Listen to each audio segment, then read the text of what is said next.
design house. Today I'll be giving just a quick review on the Insta360 Pro, which is a beautiful camera, beautiful piece of equipment, and many people don't understand how 360 works. It is surprisingly a very easy camera to use. We've had so much fun in recent days using this camera. The Insta360 Pro consists of many features that I'm sure users would really appreciate. With a super smooth and seamless workflow, this camera made me very happy when using it. With several upgrades to allow for 8K stereo capture, also allowing you to film at higher resolution in higher frame rates is any filmmaker's dream.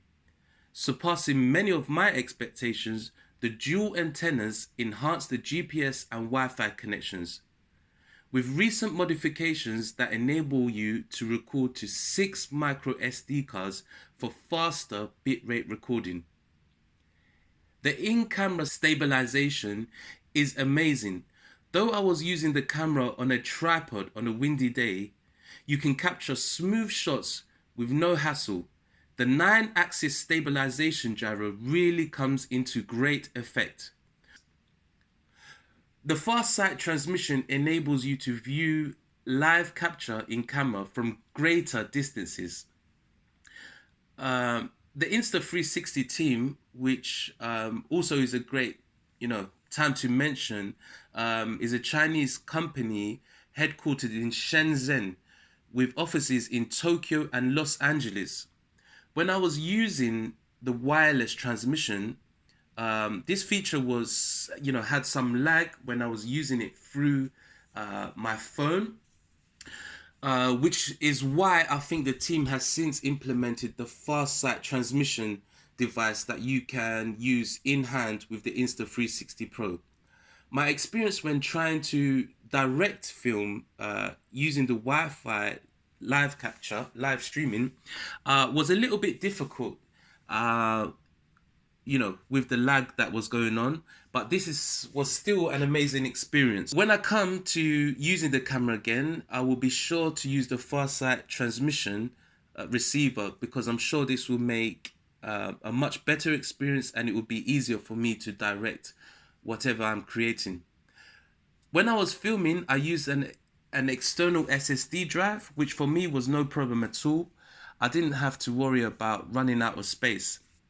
I tested the in-camera stitching, which, as you can imagine, drains more battery power and films at a lower resolution to do so.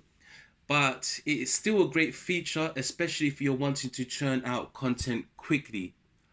In the case of the battery, I used the camera for roughly around 4 hours on and off, and it lasted fine, especially with the amount of filming that I was doing. It's nice to know that the battery, the camera wouldn't just suddenly switch off. To recharge fully, it took me an hour to 2 hours, hour and a half to 2 hours, which is a perfect break for offloading all your content and shooting again. My overall opinion is that this camera makes complex innovations simple. I love what I can do, and I can see the creators behind the camera really care about its usability and the feedback that they receive. I will certainly be using this camera a lot more, so stay tuned. Next time I use the camera, I will show you more of an unboxing video to show you guys the camera's contents and pieces to use with the camera. And possibly I will show you also a guide to stitching. I would definitely recommend using this camera. It's fun, simple, and now would be a great time to get to grips with it. So that's my review.